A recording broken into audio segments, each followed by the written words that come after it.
Yes, देखो ध्यान से बच्चों, यहाँ पे एक पार्टिकल रखा हुआ है, इसको इधर डिस्प्लेस करोगे आप तो सिस्टम इसको वापस मीन पोजीशन पे लेके जाएगा, इधर डिस्प्लेस करोगे फिर से सिस्टम इसको वापस मीन पोजीशन पे लेके जाएगा।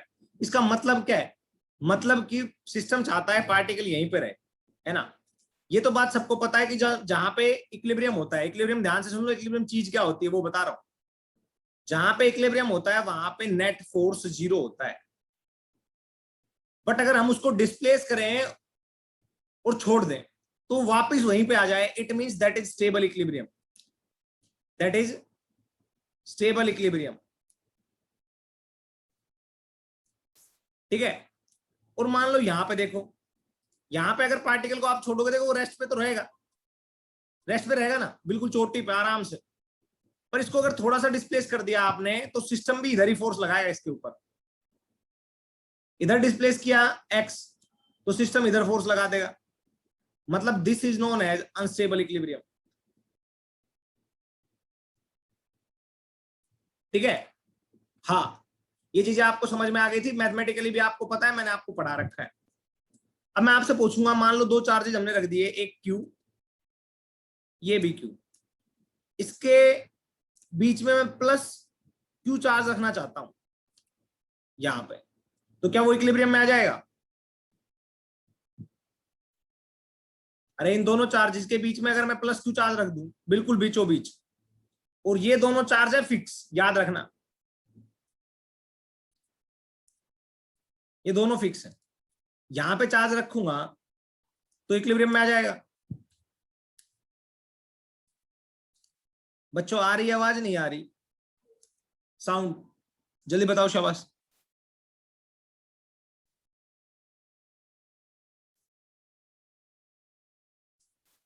आवाज नहीं आ रही?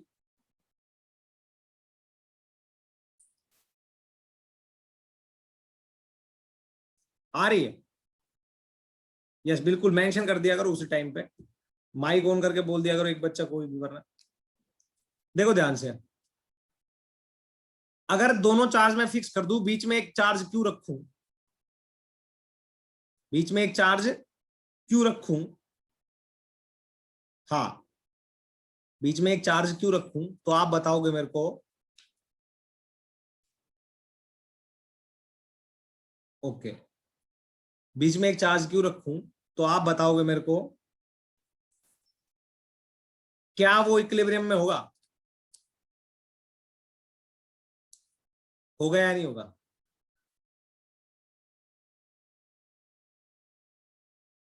बताओ शाबाश बच्चों। हाँ, अब मैं इसको along the line, along the line displace करूं, अलोंग द लाइन ज्वाइनिंग,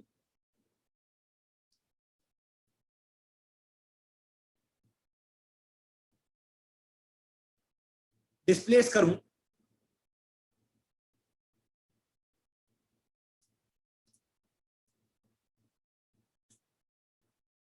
ऐसे एक्स, तो बताओ ये वापस मीन पोजीशन पे जाएगा या नहीं जाएगा? बताओ ये वापस मीन पोजीशन पे जाएगा या नहीं जाएगा?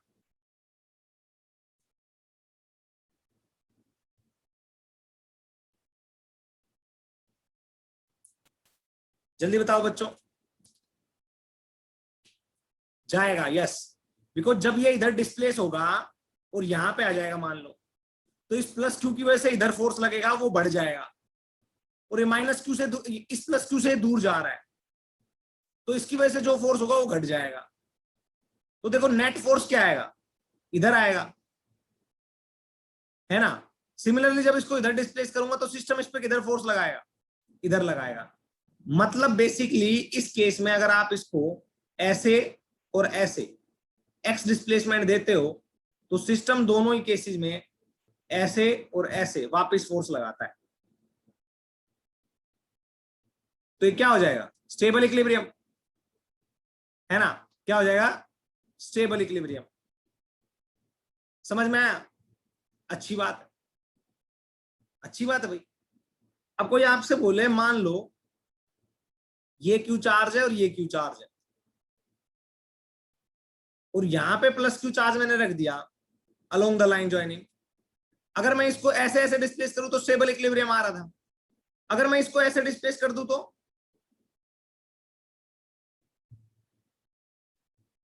x। तो बताओ, जल्दी बताओ, शाबाश। ये उधर ही चला जाएगा या वापस आएगा? दोनों प्लस चार्ज हैं, दोनों पॉजिटिव।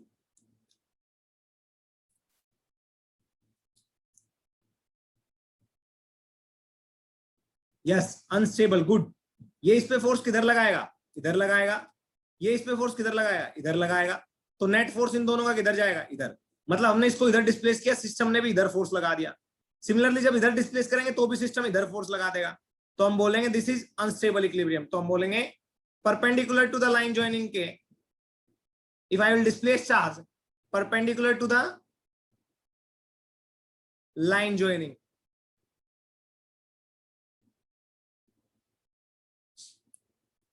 तो अनस्टेबल इक्विलिब्रियम आएगा। समझ में आया? अरे आया क्या? याद रखना, कोई रूल नहीं है इसका, ट्राई करके देखना है, देखना है किसका फोर्स घट रहा है किसका फोर्स बढ़ रहा है, तो नेट फोर्स किधर आएगा। अच्छी बात है। चलो आ जाओ, एक और करके बताओ। ये प्लस क्यू है, ये प्लस क्यू है। अगर मैं बीच वाले चार्ज का नेचर चेंज कर दूं, अब बीच वाले चार्ज का नेचर कर दूं, मैं इसको माइनस क्यू बता देता हूं। अगर मैं इसको अब इधर डिस्प्लेस करूंगा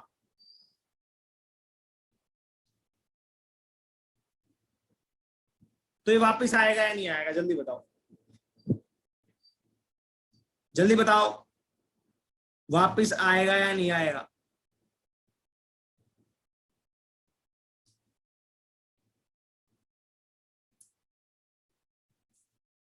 सोचो एक बार, मैंने इसको इधर डिस्प्लेस किया, ध्यान से देखना है, अच्छे से समझना है। ये ग्रीन से रिप्रेजेंट कर देता हूं। तो जब ये चार्ज यहां पे आएगा तो इसकी वजह से फोर्स ऑफ अट्रैक्शन बढ़ जाएगा, तो ज्यादा फोर्स ऑफ अट्रैक्शन होगा। और इससे दूर चला गया तो इसकी वजह से फोर्स ऑफ अट्रैक्शन घट जाएगा। तो नेट किधर आया? इधर। मतलब डिस्प्लेस भी इधर किया और नेट भी इधर लगा, तो क्या आएगा? Unstable equilibrium. समझ में आया? अरे आया क्या? यस। बच्चों मैं आपको बता देता हूं, आपके यहाँ पे ये गुड़िया है साक्षी गुप्ता, मीन्स ये एवरेज बच्ची थी और मेहनत कर करके आज सच में बता रहा हूँ काफी अच्छे रिस्पॉन्स आ रहे हैं इसके क्वेश्चंस के भी आंसर जब क्वेश्चन करता हूं तब। तो बच्चों मेहनत करो ऐसे ही, ठीक है? हाँ, ये गुड़िया काफी अच्छा पढ़ रही, शाबाश गुड़िया, मेहनत करो। अब तीसरा क्वेश्चन पूछ रहा हूं, प्लस क्यू यहीं पे है, प्लस क्यू यहीं पे, माइनस क्यू चार्ज रखूंगा और उसको ऐसे डिस्प्लेस करूंगा एक्स। तो बताओ वो वापस आएगा या नहीं आएगा मीन पोजीशन पे?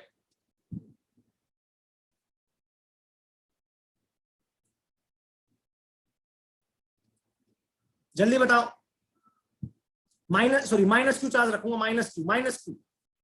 बच्चों माइनस क्यू रख रहा हूं मैं और अब ऊपर की साइड डिस्प्लेस कर रहा हूं।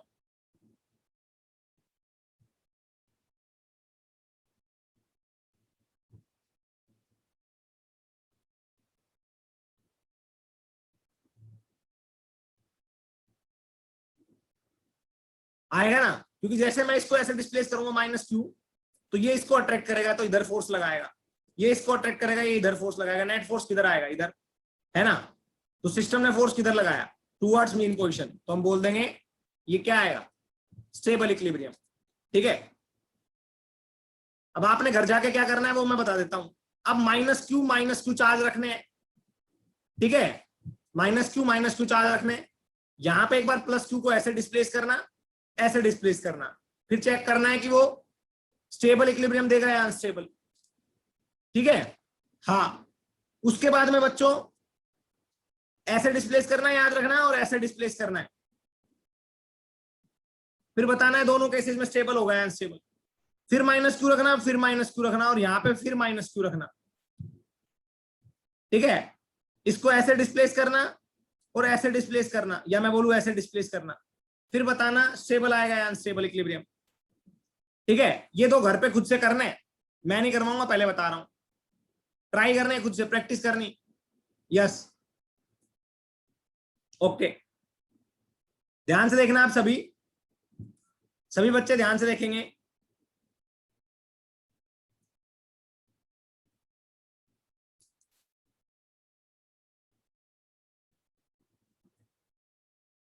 देखते हैं बच्चों, जो भी आए वो देख लेना आप लोग। अब बच्चों मैं आपको बताता हूं, जब भी कभी आपका force F is to minus k x की फॉर्म में आ जाए, मतलब x is the displacement of particle,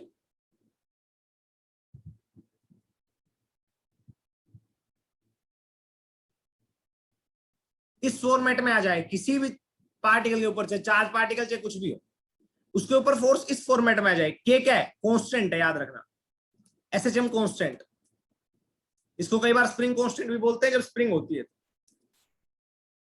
तो इस फॉर्मेट में आ जाए तो ये समझ लेना पार्टिकल क्या कर रहा है, एसएचएम कर रहा है। एसएचएम कर रहा है तो उसका टाइम पीरियड भी पूछ सकता है आपसे, उसका ओमेगा भी पूछ सकता है। ओमेगा की वैल्यू मैं बता देता हूं, अगर ये के है तो ओमेगा की वैल्यू होती है √k/m, m है मास ऑफ पार्टिकल। लिख लो बच्चों, ये जेई वाले खासकर लिख लो, उन्होंने एसएचएम नहीं पढ़ा है अभी, ठीक है, समझ में आया। और टाइम पीरियड क्या होता है, टाइम पीरियड आता है 2π/ω, तो ओमेगा की वैल्यू निकाल लोगे तो टाइम पीरियड भी निकाल लोगे, या फिर डायरेक्ट इसमें ओमेगा की वैल्यू पुट कर देना, तो आ जाएगा t = 2π√m/k। तो टाइम पीरियड अगर निकालना हो, डायरेक्ट m की वैल्यू और k की वैल्यू पुट कर देना, समझ में आया। हाँ, अब ये कैसे निकालेंगे, जहां पे पार्टिकल रखा हुआ है उसको डिस्प्लेस करो, जहां पे पार्टिकल रखा है उसे डिस्प्लेस करो,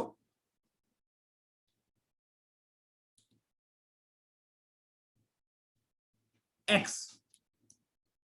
फिर उस पर क्या करो, नेट फोर्स कैलकुलेट करो। नाउ कैलकुलेट एफ नेट,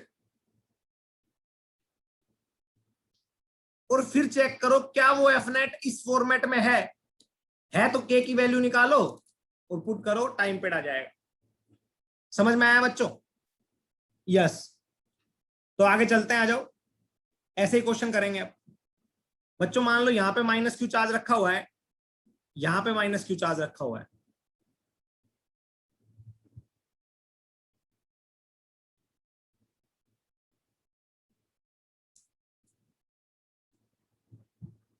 बच्चों डिस्प्लेसमेंट ऑफ पार्टिकल ये होता है, मान लो पार्टिकल जहां पे इक्विलिब्रियम पोजीशन पे रखा हुआ है उससे आपने कितना डिस्प्लेस किया, that is displacement of particle.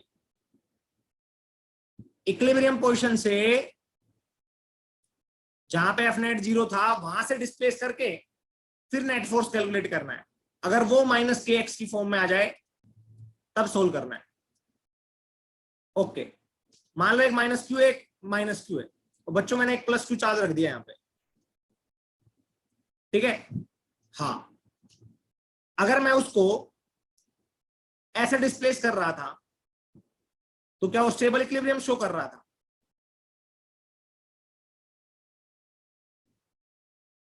तो बच्चों ये बात ध्यान रख लेना। एक बात और बता देता हूं, जो ये एसएचएम का सीन है, ये एसएचएम का सीन है, ये स्टेबल के केस में ही होता है, स्टेबल इक्विलिब्रियम में। SHM is basically example of stable equilibrium, पूरा एसएचएम स्टेबल इक्विलिब्रियम का एग्जांपल है। तो याद रखना, जो क्वेश्चन पूछे जाएंगे जिसमें टाइम पीरियड पूछा जाएगा वो ऑटोमेटिकली स्टेबल इक्विलिब्रियम के केस में ही पूछा जाएगा, अनस्टेबल में तो एसएचएम करेगा ही नहीं। कोई चीज मीन पोजीशन पे यूं हिलेगी, वो किस लिए हिलेगी, इसको मैं ऐसे डिस्प्लेस करूंगा, ये वापस इधर आएगा तो यहाँ पे कोई वेलोसिटी होगी, फिर यहाँ पे वापस जाएगा, फिर यहाँ से यहाँ पे पहुंचेगा, तब देखेगा अरे भाई ये तो अट्रैक्शन हो रहा है इसके ऊपर, फिर वापस इधर जाएगा और यू ऑसिलेट करेगा, हाँ कि ना, करेगा ना।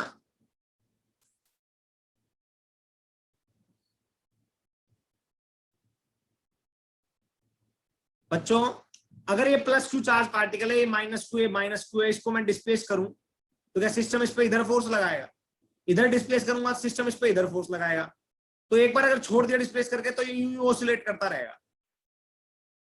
ठीक है, समझ में आ रहा है बच्चों मैं क्या कह रहा हूं? अरे आ रहा है या नहीं आ रहा?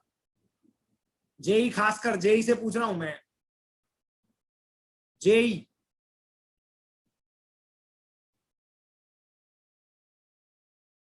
नहीं आया? फिर से बता रहा हूं, एसएचएम क्या होता है बच्चों? स्टेबल इक्विलिब्रियम होता है। SHM is basically stable equilibrium.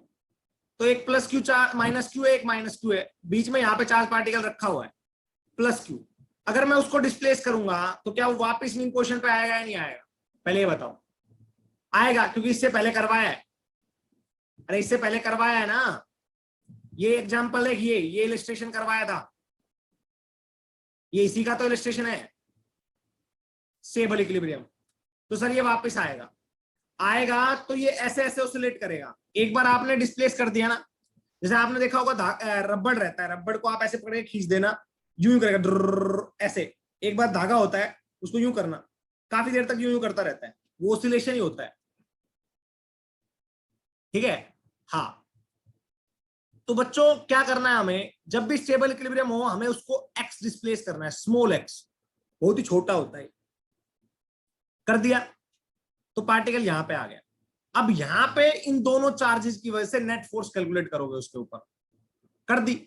अगर वो नेट फोर्स इस फॉर्मेट में आ जाती है, मतलब बाकी चीजें कांस्टेंट हो, केवल एक्स वेरिएबल यहां पे, ठीक है, तो हमसे मान लो उसने टाइम पीरियड पूछा हो, ओमेगा पूछा हो, तो ओमेगा की वैल्यू होती है अंडर रूट के बाय एम। यहां पे एम होता है मास ऑफ पार्टिकल जिसको आपने डिस्प्लेस किया है, ठीक है, मतलब इस क्यू चार्ज का मास।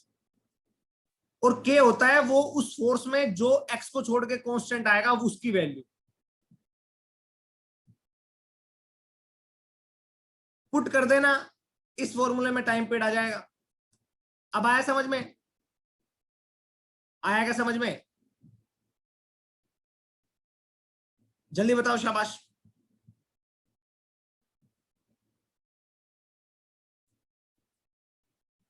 अरे बोल दिया करो, आंसर मेरे को चाहिए, चाहे हाँ या ना, कोई दिक्कत नहीं, इतनी देर में तो रिपीट करवा दूं।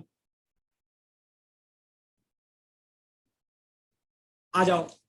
अब बच्चों मान लो मेरे पास, इसको अभी मिटा देता हूं। मान लो बच्चों मेरे पास, ध्यान से देखना है सभी ने, मेरे पास दो चार्ज पार्टिकल है, माइनस क्यू माइनस क्यू, यहां पे है प्लस क्यू, दोनों के बीच की दूरी है 2l। आपसे पूछा गया जब मैं इसको x डिस्प्लेस करूंगा तो पार्टिकल,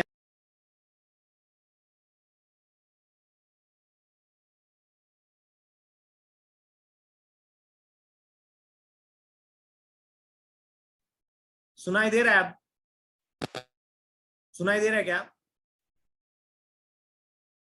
जल्दी बताओ, सुनाई दे रहा है?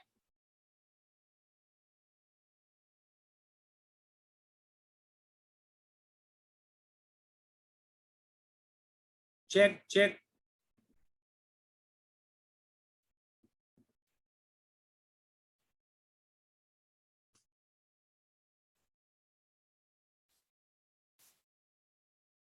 चलो आ जाओ।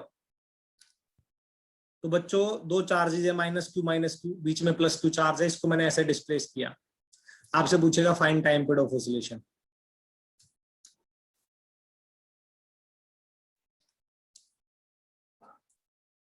आ जाओ।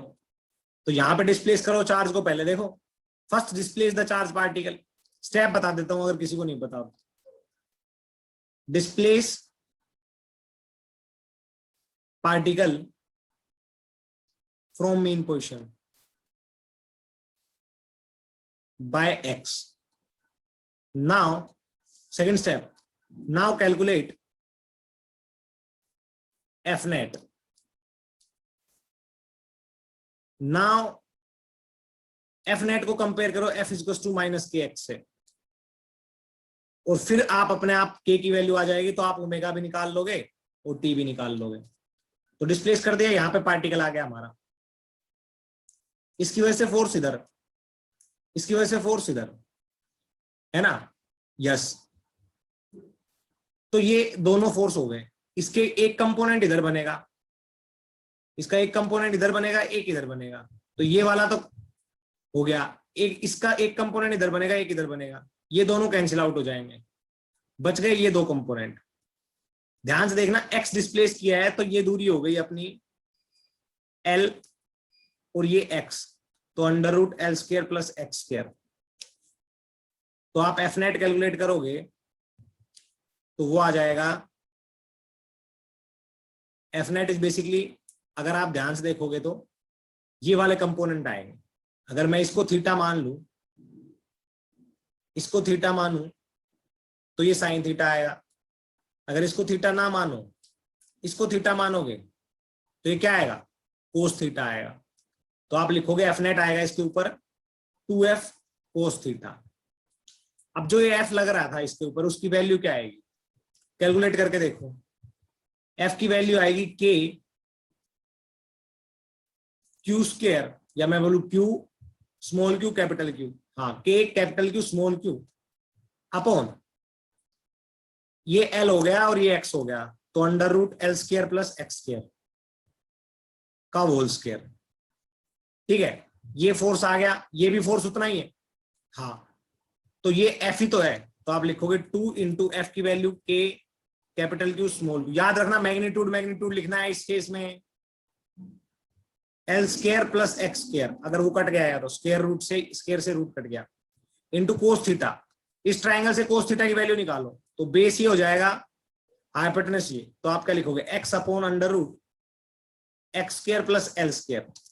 तो ये आ गया L square plus x square, x square plus x square, L square plus x square. ध्यान से देखना, तो बच्चों आप इसको सोल्व करोगे तो एफ नेट की वैल्यू क्या आएगी, अब ध्यान से देखना सभी, 2k Q Q upon L square plus x square की पावर 3/2। समझ में आया, है ना, बिल्कुल, इनटू एक्स। बच्चों यहां पे जो x होता है that is very small as compare to l, तो यहां पे जो डिनोमिनेटर में एक्स स्क्वायर होगा वो तो क्या हो जाएगा, टेंड्स टू 0, तो इसको 0 कर दो। अब इसको 0 मत कर देना, कभी बोल दो x 0 है तो सर ये भी 0 होना चाहिए, तो पूरी फोर्स 0 हो जाएगी। तो ये बहुत स्मॉल है एज कंपेयर टू दिस, तो इसको कर देंगे टेंड्स टू 0, तो 0 हो जाएगा। 2k capital Q small Q into x upon क्या l की power 3 equals to F net.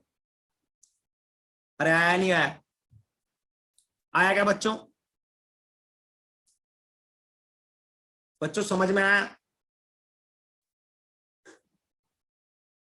आया ना, अच्छी बात है, अब तो आ रही होगी वॉइस अच्छे से। तो जब आप इसको ऐसे लिखोगे,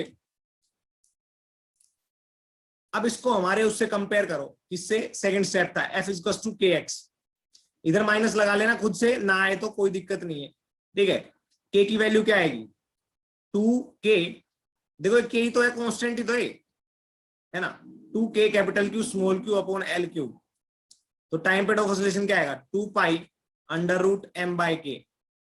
m is the mass of this charge particle, याद रखना, अपॉन k की वैल्यू ये दे दी उसने, 2k capital Q small Q upon L cube. कर लोगे ना बच्चों, बच्चों कर लोगे क्या, तो ये टाइम पीरियड ऑफ ऑसिलेशन आ जाएगा आपका,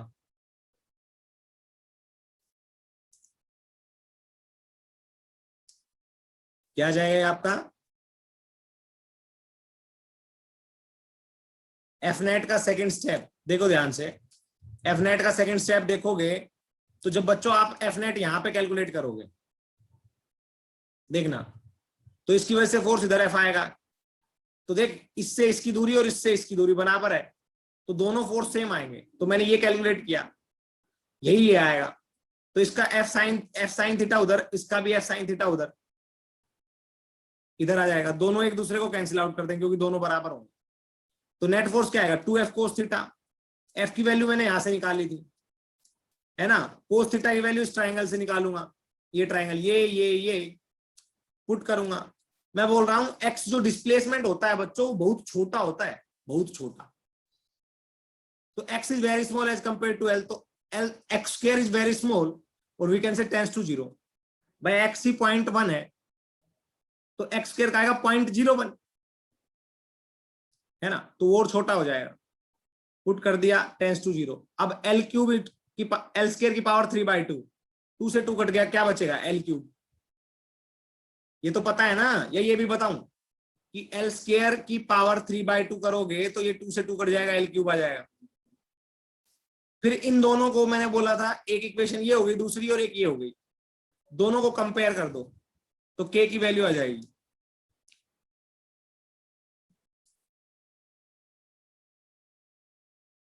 वेट वेट कोई दिक्कत नहीं है, वेट करो एक बार। अब सुनाई दे रहा है सभी को?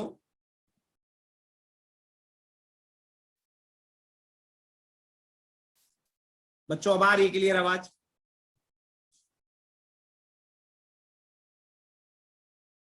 शाबाश, बताओ। चले, ओके ओके। देखो ये क्लियर हुआ आपका, दोनों को कंपेयर करोगे k की वैल्यू आ जाएगी, टाइम पीरियड के फॉर्मूले में पुट कर देना। समझ में आया? अब ऐसा ही क्वेश्चन घर से करके लाना है। ये q है और ये q है, दोनों के बीच की दूरी है 2l, एक पार्टिकल है यहाँ पे प्लस q। क्या इसको मैं अलोंग द लाइन डिस्प्लेस करूंगा तो ये स्टेबल इक्विलिब्रियम शो करेगा या unstable? Along the line displace करूंगा तो क्या स्टेबल इक्विलिब्रियम शो करेगा या अनस्टेबल? जल्दी जल्दी बताओ, शाबाश।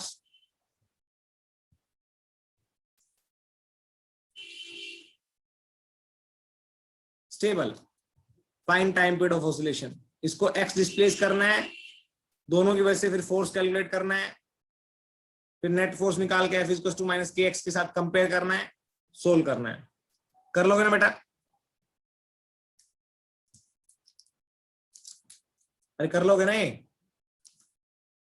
यस। अब दूसरा क्वेश्चन देखो, ये बहुत इंपॉर्टेंट है बच्चों। मान लो एक चार्ज का मैग्नीट्यूड ज्यादा है 9q और एक चार्ज का मैग्नीट्यूड है कम, केवल q। तो इस चार्ज के पास इस चार्ज का इन्फ्लुएंस ज्यादा होता है और इस चार्ज के पास इस चार्ज का इन्फ्लुएंस ज्यादा होता है, ठीक है? हाँ,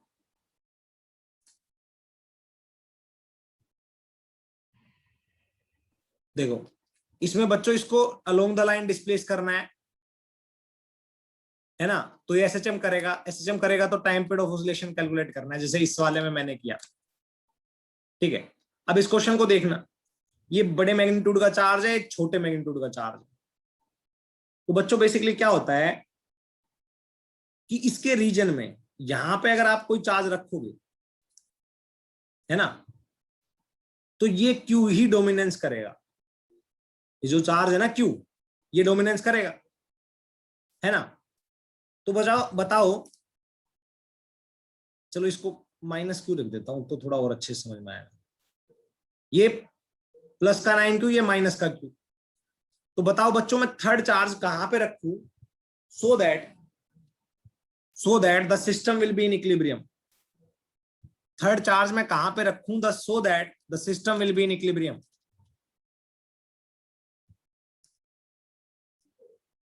बताओ बच्चों, पूरा सिस्टम इक्विलिब्रियम में लेके आना है, near to minus Q end side by, है ना? अरे अपोजिट नेचर के चार्ज में थर्ड चार्ज रखना होता है इधर, तो क्लियर बात है, चलो इधर कहीं ना कहीं रखूंगा, है ना? ये तो बात क्लियर हो गई। तो बच्चों आप मैग्नीट्यूड भी निकाल लोगे, पोजीशन भी निकाल लोगे, अगर दोनों के बीच में मैं बोल दूं डिस्टेंस l है तो ये x भी निकाल लोगे और इसका मैग्नीट्यूड भी निकाल लोगे, है ना? ये तो आप कैलकुलेट कर सकते हो। अब बात जो है काम की वो मैं बता देता हूं। बात क्या है? बात ये कि बच्चों इसके पास वाले एरिया में, इसके पास वाले एरिया में जो चार्ज का स्मॉल मैग्नीट्यूड है उसके पास वाले एरिया में यही चार्ज डोमिनेंस करता है। कौन सा? Minus Q. और जब इससे और इससे दोनों से दूर जाओगे इधर तो जो चार्ज जिसका बड़ा मैग्नीट्यूड होगा वो डोमिनेंस करेगा, क्योंकि जितना दूर जाओगे छोटे चार्ज से, जितना दूर जाओगे छोटे चार्ज से, उसका डोमिनेंस कम हो जाता है। तो यहां पे कौन डोमिनेंस करेगा? 9q विल डोमिनेट, ठीक है। और यहां पे -q विल डोमिनेट। तो आपसे बोलेगा बताओ ये स्टेबल इक्विलिब्रियम होगा या अनस्टेबल? तो आप बोलोगे जब आपने इतना बता दिया तो आंसर मैं अपने आप बता दूंगा। आपने इसको इधर डिस्प्लेस किया, कौन डोमिनेट करने लग गया? प्लस का 9q। प्लस के 9q की वजह से फोर्स किधर लगेगा? प्लस के 9q की वजह से लगेगा फोर्स इधर। इधर डिस्प्लेस किया, प्लस के 9q की वजह से फोर्स इधर लगा, और डोमिनेट भी ये फोर्स करेगा, तो ये फोर्स पक्का कम होगा डिस्प्लेस करने के बाद। तो मैं बोल देता हूं, मान लो मैं इसको रिप्रेजेंट कर देता हूं ऐसे 9q को, तो इसकी वजह से सर इस पे जो फोर्स लगेगा वो आएगा कम। तो इधर डिस्प्लेस किया x, एफ नेट भी इधर लगा, तो ये क्या हो गया? Unstable equilibrium. समझ में आया? आया नहीं आया?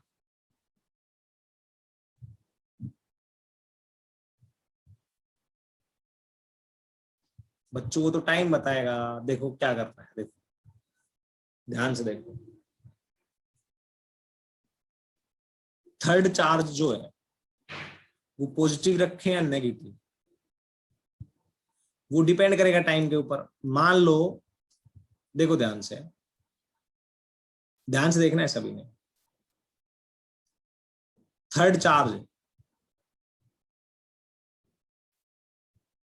वो, सभी ध्यान से देखें, हमने मान लिया पॉजिटिव मान, क्या है? पॉजिटिव, जो इक्विलिब्रियम में आया। वो तो कैलकुलेट करोगे जब तुम्हें पता लग जाएगा कि थर्ड चार्ज आएगा वो पॉजिटिव आएगा या नेगेटिव आएगा, ठीक है। हम मान लेते हैं पॉजिटिव आ गया वो। तो बच्चों जब किसी भी चार्ज से दूर जाते हैं तो जो बड़ा चार्ज है वो डोमिनेट करता है। तो जब यहां से इस चार्ज से हम दूर गए, इधर आओगे तो इससे दूर जा रहे हो, है ना, और इसके भी दूर जा रहे हो, तो इसका डोमिनेंस ज्यादा होता है एज कंपेयर टू इसका।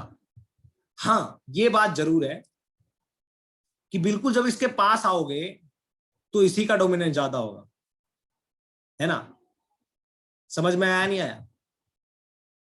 अरे आया ना। तो इस रीजन में कौन डोमिनेट करेगा? इसका फोर्स, वो इधर लग रहा है।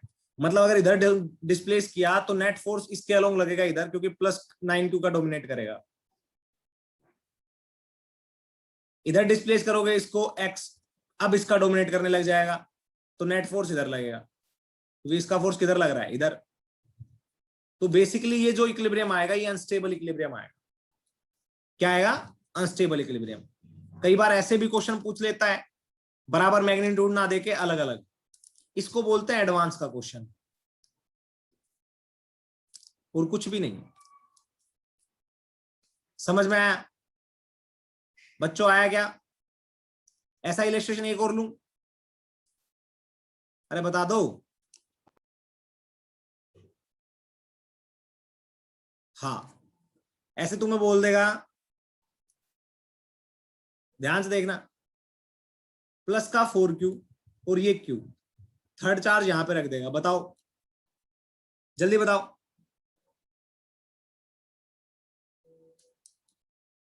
ये -q, प्लस का 4q, ये -q, तो थर्ड चार्ज यहां पे रख दिया। बताओ क्या आएगा?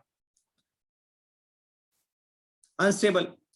तीसरा देखो, तीसरा आप खुद से ट्राई करोगे, इस पे लॉजिक लगाना है। माइनस का 4q, प्लस का q, और यहां पे रख दिया मैंने माइनस का q। अब बताओ ये स्टेबल इक्विलिब्रियम देगा या अनस्टेबल इक्विलिब्रियम देगा? जल्दी बताओ।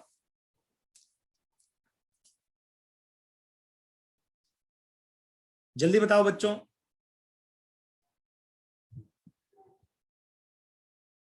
अरे ट्राई तो करो।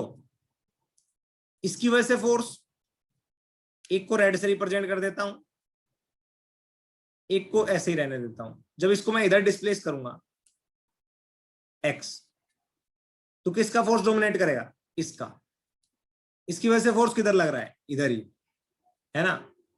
तो एक्स डिस्प्लेस किया, इधर ही फोर्स लग गया नेट। जब मैं इसको इधर डिस्प्लेस करूंगा एक्स, तो किसका फोर्स डोमिनेट करेगा? इसका, पास वाले का, है ना। ये किधर फोर्स लगा रहा है, जल्दी बताओ? इधर। तो आप बोल सकते हो कि सर ये अनस्टेबल इक्विलिब्रियम आएगा। क्या आएगा? अनस्टेबल। चलो आ जाओ, कोई दिक्कत नहीं, कोई दिक्कत नहीं। ऐसे क्वेश्चन कर सकते हो या नहीं कर सकते हो, पहले ये बताओ। कर सकते हो ना बच्चों?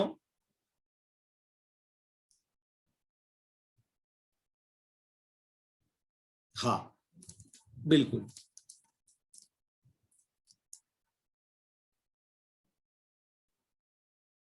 अनस्टेबल इक्विलिब्रियम, ठीक है। अनस्टेबल कैसे आया वो आप लोगों को पता है।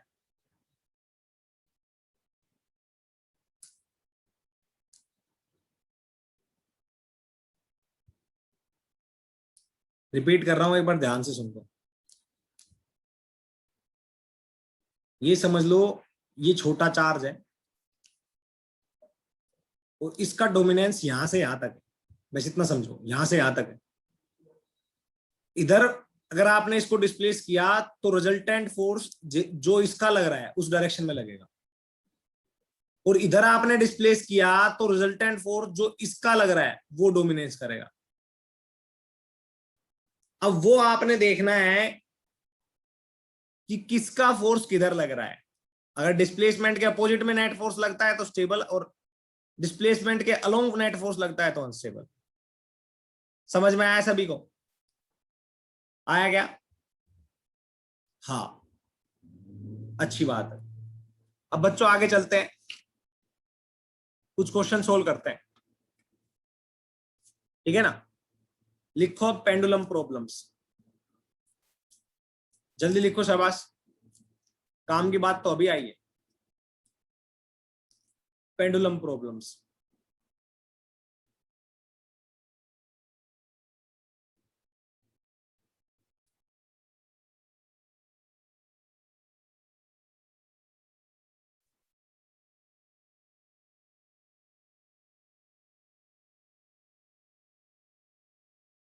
पेंडुलम प्रॉब्लम्स, ध्यान से देखना। ये भी इक्विलिब्रियम की है, पर पेंडुलम में इक्विलिब्रियम आएगा यहाँ पे।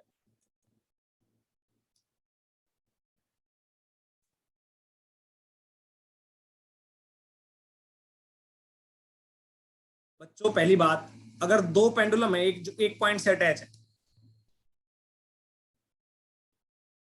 दोनों पे मैं सेम चार्ज दे दूं तो क्या रिपेल करेंगे? और कुछ इस तरीके से आ जाएंगे, आ जाएंगे ना? अरे आएंगे या नहीं आएंगे? मान लो लेंथ ऑफ स्ट्रिंग है एल, दोनों ही, ठीक है। ध्यान से देखना, सभी ने अच्छे से समझना है। ये थीटा, ये थीटा, इन दोनों के बीच में फोर्स लगेगा, तो ये एल है तो ये आएगा 2L साइन थीटा, आएगा ना। तो बच्चों अगर इनका मास m है, इसका भी मास m है, इस पे चार्ज क्यों है, इस पे भी चार्ज क्यों है, ठीक है। हाँ, अच्छी बात। मान लो इस पे चार्ज Q1 है, इस पे चार्ज Q2 है, इतना समझो, है ना। तो इस पे नीचे क्या लगेगा? mg, और इधर क्या लगेगा? Electrostatic force K Q1 Q2 upon R square. R की वैल्यू आपको पता है 2L साइन थीटा।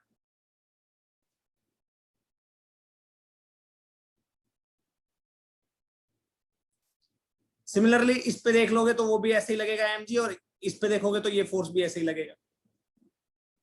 तो बच्चों यहाँ पे कहीं ना कहीं ऐसे, अरे क्या, यहाँ पे कहीं ना कहीं ऐसे रहेंगे, रहेंगे ना, यूं करके रहेंगे। अरे समझ में आया ना। तो इक्विलिब्रियम पोजीशन है तो नेट फोर्स 0 आना चाहिए, इधर टेंशन आएगा T, है ना। तो आप क्या करोगे, आपको पता लग गया T कोस थीटा की वैल्यू क्या आएगी। ये थीटा हो गया, ये थीटा तो ये भी थीटा, तो आप देखोगे टी कोस थीटा की वैल्यू क्या आएगी, mg के बराबर। और टी साइन थीटा की वैल्यू क्या आएगी, टी साइन थीटा की वैल्यू क्या आएगी,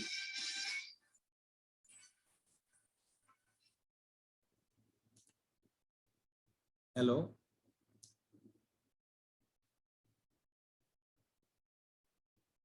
हेलो,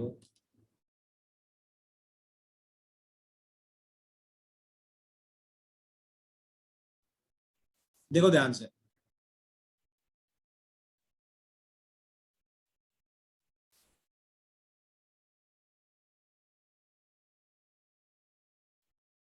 ओके। देखो बच्चों ध्यान से, टी कोस थीटा की वैल्यू पता लग गई, और टी साइन थीटा की वैल्यू क्या आएगी, के Q1 Q2 upon R square. दोनों को डिवाइड करो इक्वेशन को, तो आएगी tan theta equals to k Q1 Q2 upon R square into mg।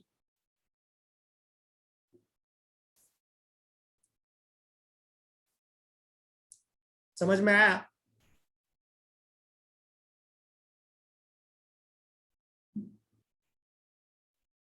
अरे आया नहीं आया, जल्दी बताओ, आया ना। हाँ, अब ध्यान से देखना, इसमें वेरिएबल कितने, इसमें वेरिएबल कितने, ध्यान से देखना।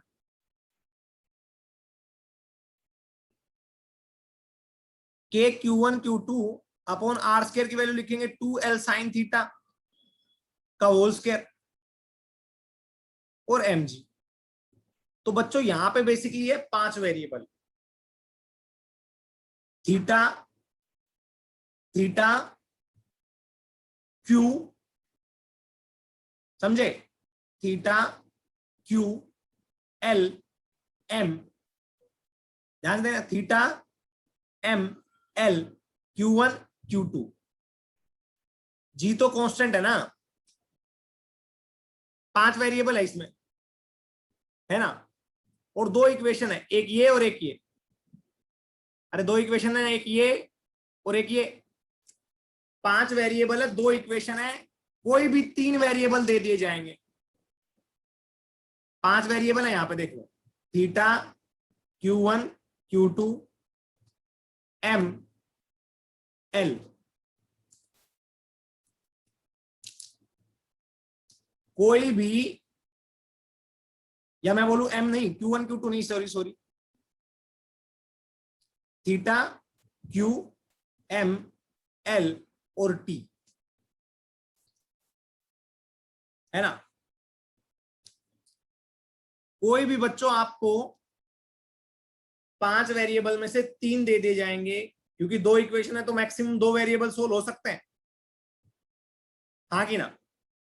2 वेरिएबल के लिए सोल्व करवा लिया जाएगा, समझ में आया ना। अरे यहां पे कितने वेरिएबल है, 5 वेरिएबल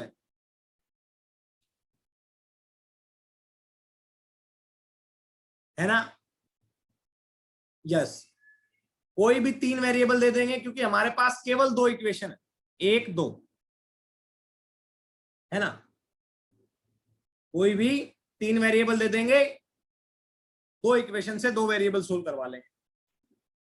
समझ में आया ना बच्चों, अरे आया नहीं आया, हाँ, तो ये चीज दिमाग में रखनी है।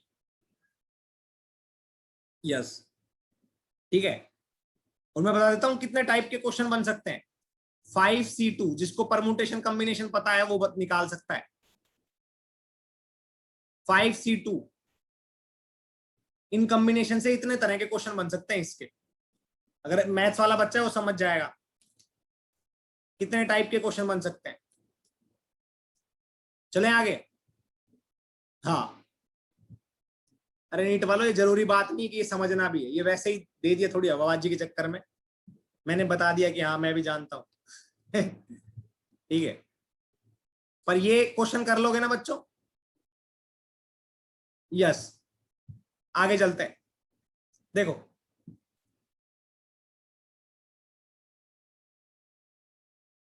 अब बच्चों आपसे बोला जाए कि ये जो पेंडुलम थे ऐसे, और ऐसे।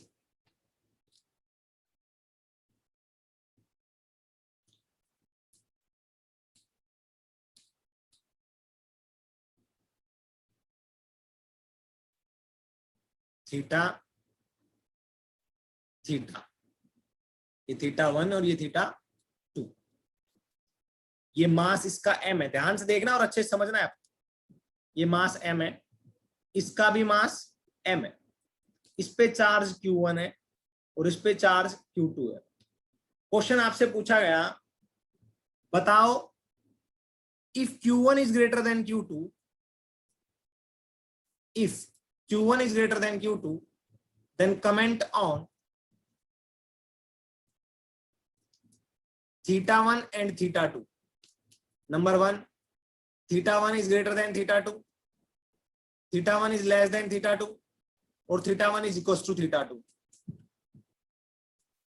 जल्दी बताओ, अरे जल्दी बताओ।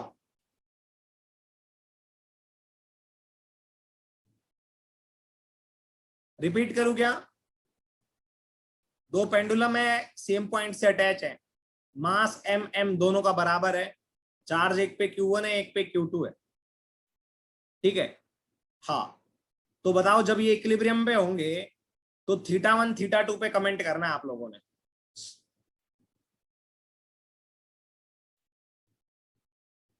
ये मोक्ष द पवार तो खतरनाक खेल रही है। शाबाश बेटा, गुड। बाकी बच्चे बताओ, क्यों भाई, ऐसा क्यों, ऐसा क्यों बच्चों? थर्ड ऑप्शन किस लिए करेक्ट आएगा? जवाब तो दे दिया कईयों ने, करेक्ट किस लिए आएगा थर्ड ऑप्शन? अरे चार्ज अलग अलग कर दिए मैंने, एक पे चार्ज q1 है एक पे q2 है, तो फोर्सेस का इफेक्ट नहीं पड़ेगा।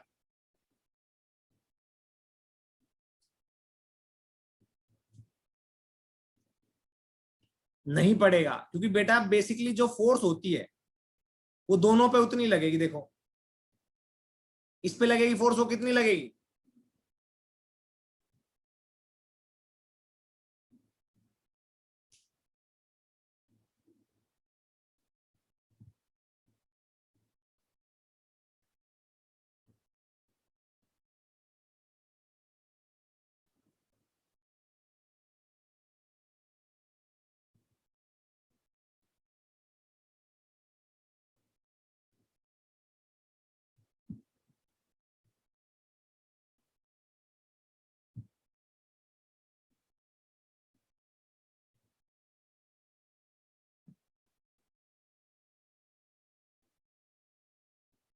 आ जाओ,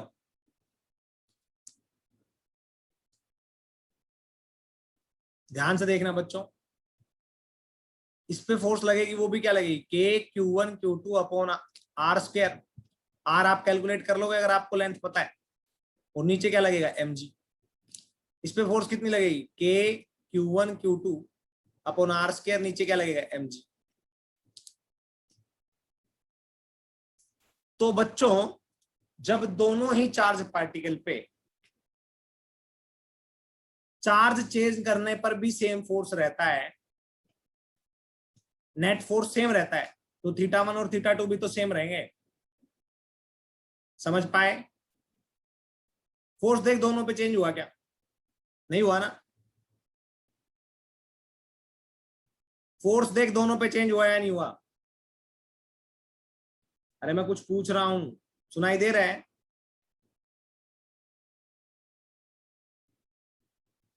बच्चों बताओ, शाबाश।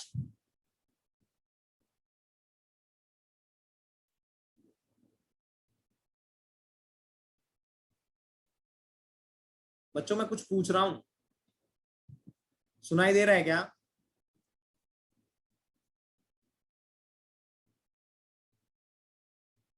शाबाश, बताओ बच्चों।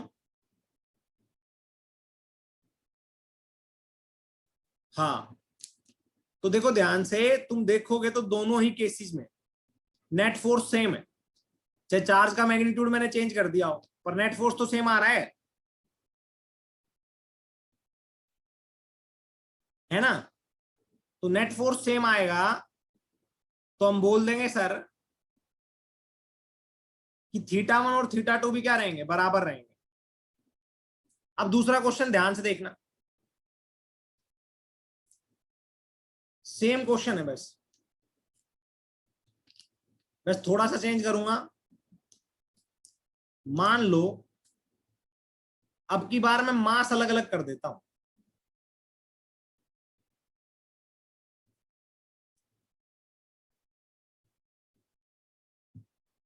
इसका मास m1 है, इसका मास m2 है, इस पे चार्ज q है,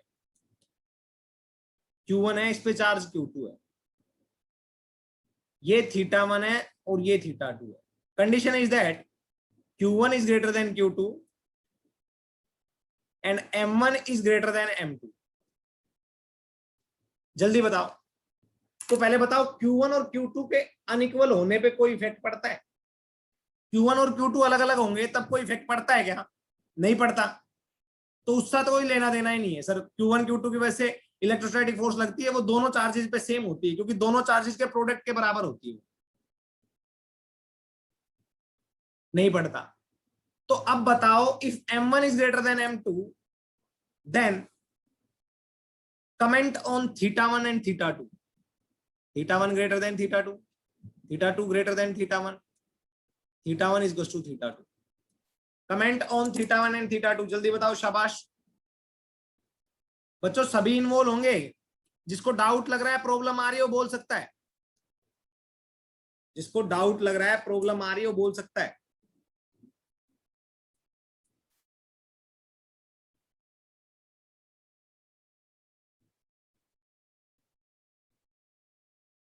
जल्दी बताओ।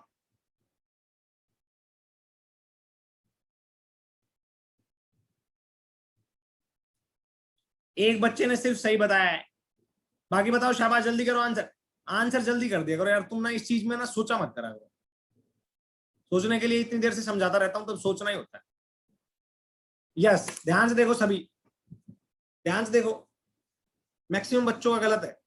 अरे देखो ध्यान से, मान लो ऐसे है चार्ज पार्टिकल, ऐसे कैसे बताऊं मैं, ऐसे है पेंडुलम। तो इसका मास ऐसे बढ़ेगा तो ऐसे नहीं हो जाएगा। अरे mg इस पे बढ़ गया ना, तो ये सिस्टम ऐसे था, इसका mg बढ़ गया, इसका मास ज्यादा है तो ऐसे हो जाएगा। समझा या नहीं समझा? ऐसे है, इसका मास बढ़ाया। मान लो यहाँ पे पेंडुलम में एक गोला लगा हुआ है, ये धागा है, ये भी धागा है। तो इसका मास बढ़ाते ही ये क्या होगा, ऐसे हो जाएगा थोड़ा। यहाँ पे इक्विलिब्रियम शिफ्ट हो जाएगा, क्योंकि mg बढ़ाओगे तो बेटा ध्यान से देखो, ये बढ़ाओगे तो रिजल्टेंट क्या बोलेगा, डाउनवर्ड शिफ्ट होने की। डाउनवर्ड कब शिफ्ट होगा, तो थोड़ा इधर भी शिफ्ट होगा। समझ में आया? तो आप बोलोगे theta 1 is greater than theta, sorry theta 1 is less than theta 2। Theta 1 is less than theta 2। ये कुछ इस तरीके से शिफ्ट हो जाएगा।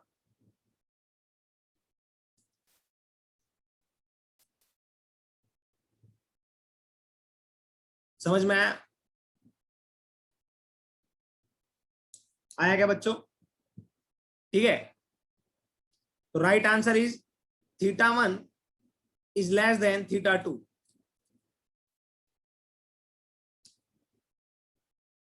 यस, ठीक है ना। सिंपल सी बात है, यहां पे खड़ा होके तो बता नहीं सकता। यूं करो, और जिस साइड तुम्हें यूं कोई बोल दे कि तुम्हें हाथ ऐसे रखने हैं, जिस साइड वजन बढ़ाओगे उस साइड ऐसे नहीं हो जाओगे। इधर वजन बढ़ाया, देखो इधर वजन बढ़ाया, बढ़ाते के साथ यूं हो जाओगे, है ना। तो थीटा 1 क्या हो जाता है, घट जाता है जिस साइड वेट बढ़ता है। This is correct. तो लिख सकते हो, जिसको लिखना है लिख लो। Q1 Q2 के चेंज होने पे, या हम लिख देंगे theta 1 theta 2 is independent on magnitude of Q1 and Q2। लिखो theta 1 and theta 2 independent on magnitude of Q1 and Q2। समझ में आया? Theta 1 and theta 2 independent on magnitude of Q1 and Q2। और अब यहां से देख लो, कुछ जिसको समझ में ना आए, यहां से समझा रहा हूं ऊपर से। देखो ये इक्वेशन बनी थी एक, ये रही, ये देखो ध्यान से, जो थीटा है वो इनवर्सली प्रोपोर्शनल है मास के, दिख रहा है, दिख रहा है क्या? थीटा इनवर्सली प्रोपोर्शनल है मास के, यहां से देखोगे तो tan theta is inversely proportional to mass.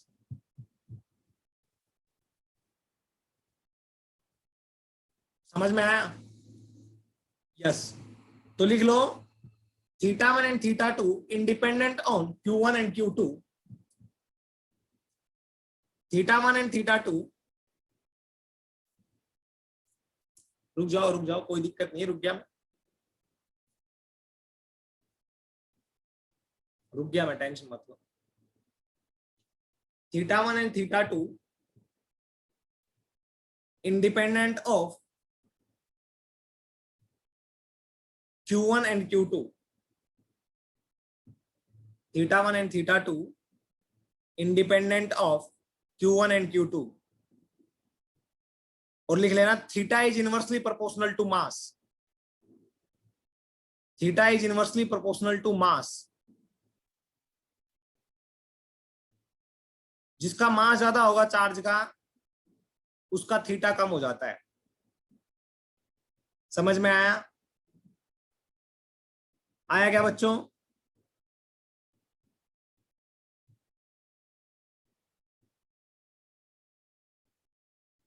Yes. आगे चलें, आ जाओ आ जाओ, शाबाश, कोई दिक्कत नहीं। आ जाओ। ओके, नेक्स्ट क्वेश्चन करते हैं। नेक्स्ट क्वेश्चन करते हैं। हमारे पास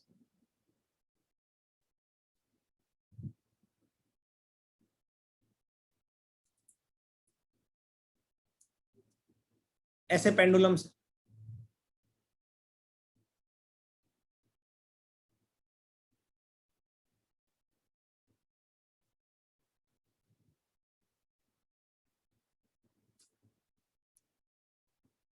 इनकी इक्विलिब्रियम पोजीशन आती है, इनका चार्ज है Q, मास है M, चार्ज है Q, मास है M।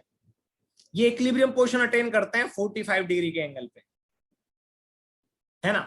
45 डिग्री के एंगल पे इक्विलिब्रियम में रहते हैं। अगर मैं इसको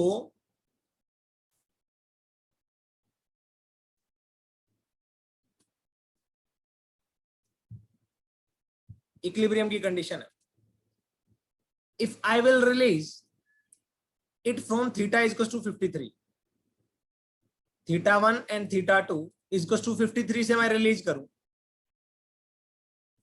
देन फाइंड एक्सेलरेशन ऑफ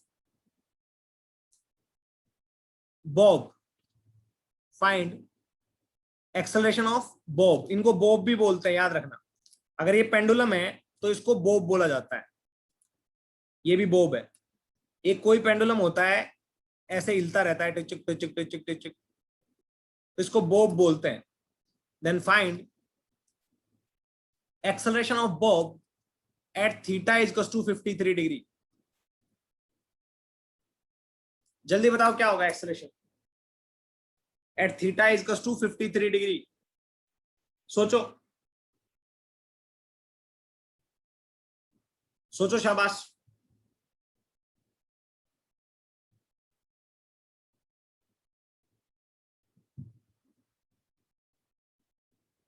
जल्दी बताओ बच्चों।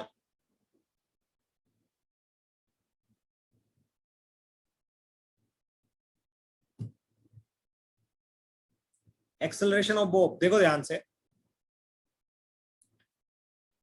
बच्चों, यहां पे अगर ये इक्विलिब्रियम में होता है तो इस पे फोर्सेस कुछ ऐसे लग रही होंगी, mg, और ये, इसको मैं L मान लेता हूं, ये mg और ये F आएगा k q square upon 2L sine theta या साइन 45 का स्क्वायर। ये 2L साइन 45 आएगा ना, ठीक है? तो यहां से आपको एक रिलेशन मिलेगी कि sir k q square upon 2, मतलब 2 का 4 आ जाएगा, L स्क्वायर साइन 45 का 1/2, साइन 45 का स्क्वायर करोगे तो 1/2, साइन 45 का 1/√2 स्क्वायर करोगे तो 1/2, इधर ही आ गया है ना।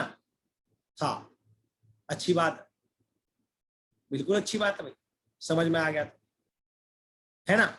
ओके, अब ध्यान से देखोगे आप तो आपको समझ में आएगा कि सर इस सिचुएशन में टी कोस थीटा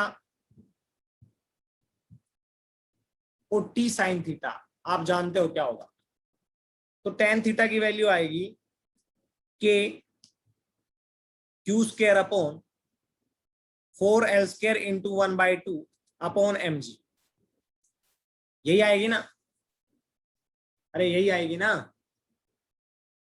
बताओ शाबाश भाई, यही आएगी बिल्कुल। तो यहां से आपके पास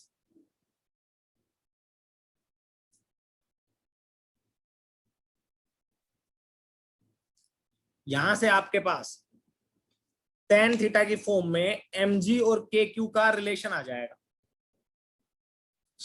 है ना। यस, टेन 45 की वैल्यू होती है 1, तो आप लिखोगे 1 इंटू एम जी इजकस टू के Q square upon 4L square into 1/2, तो मतलब 2L स्क्र। एम जी और इसका रिलेशन आ गया ना। एम जी को के क्यू स्क्र की फॉर्म में लिखोगे तो ये आंसर आएगा। यस, अब जब आप इसको 53 डिग्री के एंगल से रिलीज करोगे,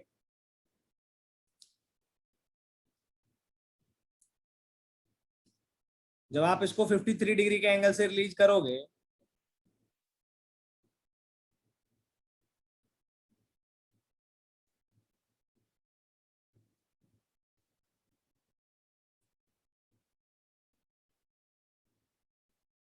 ध्यान से देखना, तो इधर एम जी लगेगा ये 53 डिग्री का एंगल है, ठीक है।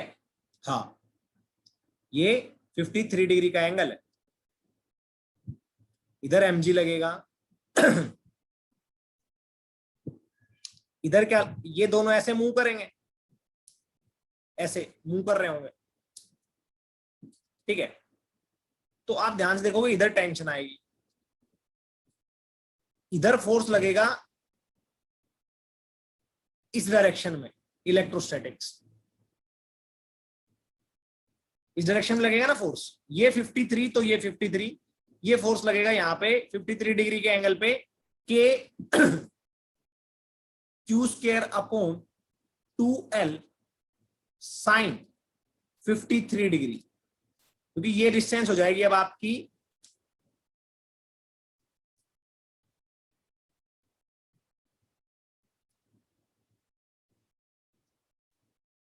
2L साइन 53 डिग्री का होल स्क्वायर, समझ में आया। हाँ 2L साइन 53 डिग्री का होल स्क्वायर, ठीक है बच्चों। अब आपको ध्यान से समझना है सभी चीजों को। क्या इस रेडियल डायरेक्शन के अलोंग कोई एक्सेलरेशन है इसका, इस इंस्टेंट पे, इस इंस्टेंट पे रेस्ट पे जैसे छोड़ोगे तो इसका ओमेगा भी 0 होगा, तो रेडियल डायरेक्शन में कोई एक्सेलरेशन नहीं होगा। अरे नहीं होगा ना, एक्सेलरेशन तो केवल टेंजेंशियल होगा इसका इस इंस्टेंट पे। अरे ओमेगा 0 तो रेडियल भी 0, हाँ कि ना। तो इसका जो एक्सेलरेशन होगा केवल टेंजेंशियल होगा, वो आप लोगों ने निकालना है। तो mg इधर आएगा तो इधर क्या आएगा, mg कोस 53, इधर आएगा mg साइन 53। अब ये देखो यहां से ये 53, तो ये कितना आएगा, ये 37 है ना। यस, ये 37, तो इधर आएगा के Q square upon 2L sine 53 का 4L का स्क्वायर, फिर साइन 53 का क्या आएगा 4/5 का स्क्वायर, मतलब 16/25 इंटू साइन 53, यहां पे भी लिखोगे इंटू साइन 53। ध्यान से देखना है, अच्छे से समझना है सभी ने। अरे समझ में आया ना, इसका कंपोनेंट इधर लिखा है मैंने, ये पूरा ये लिख दिया और उसके बाद में साइन 53 ये कंपोनेंट। अब आप लोगों ने ध्यान से देखना है और अच्छे से समझना है।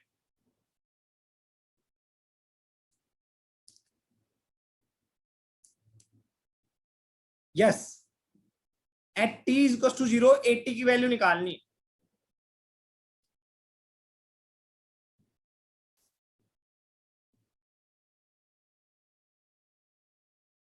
ध्यान से देखो बच्चों, इधर लगेगा mg साइन 53 और इधर लग रहा है के Q square upon 4l square into 16/25।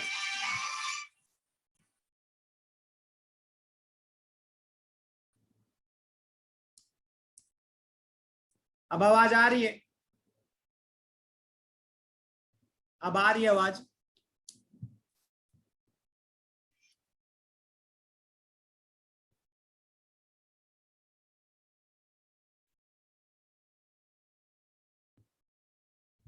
आ रही है ना बच्चों? आ जाओ।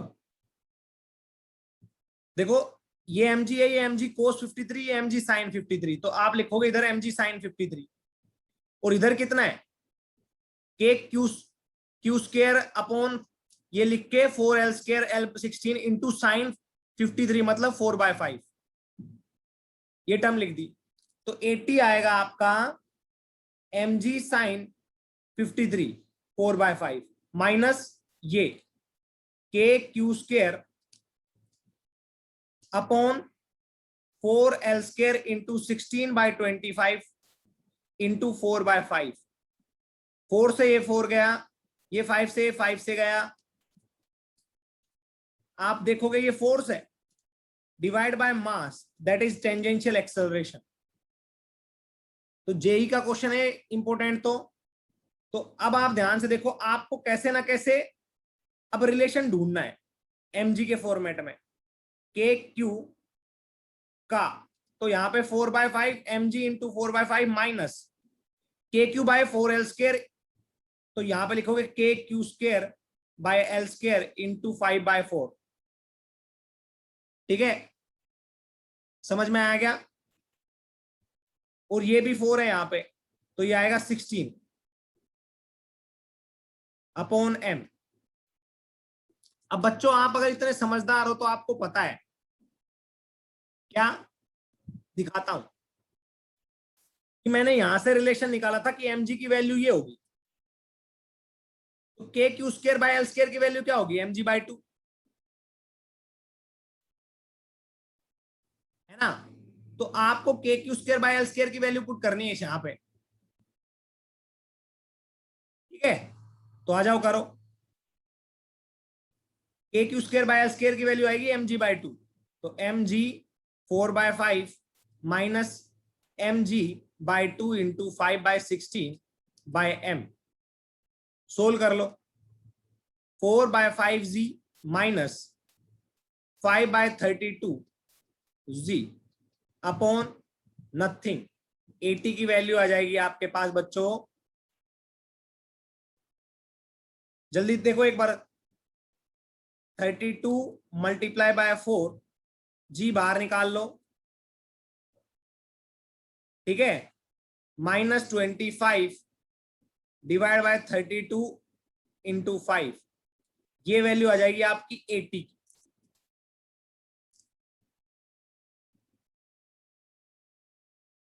मोहित आज नीचे क्लास ले ली थी, छत पे क्लास नहीं ली, इस वजह से थोड़ा हो रहा होगा,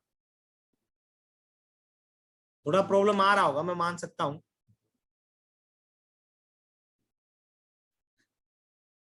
समझ में आया? ये समझ में आया सभी को कि 80 कैसे कैलकुलेट किया?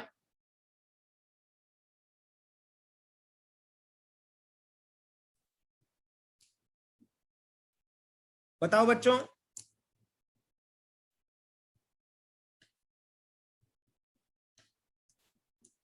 80 कैसे कैलकुलेट किया, समझ में आया? 5g कैसे आया? देख, के Q square bye 4l square, 5 से 25 को काटेगा 5 आएगा, 4 से 16 को काटेगा 4 आएगा, 5/16 आ जाएगा।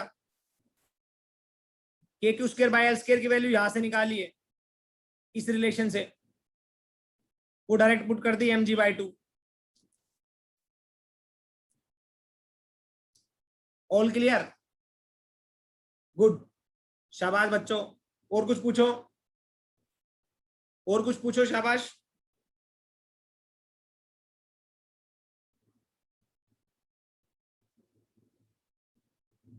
तो आज के लिए इतना ही है, ठीक है, मिलते हैं कल।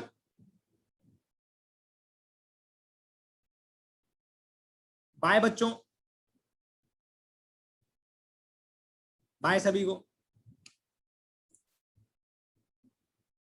यस, इवनिंग में भी मिलेंगे, टेंशन मत लो। नोट सेंड कर रहा हूं बेटा, अभी कर रहा हूं। यस, ओके, ओके बेटा। बाय बच्चों, बाय सभी को, बाय।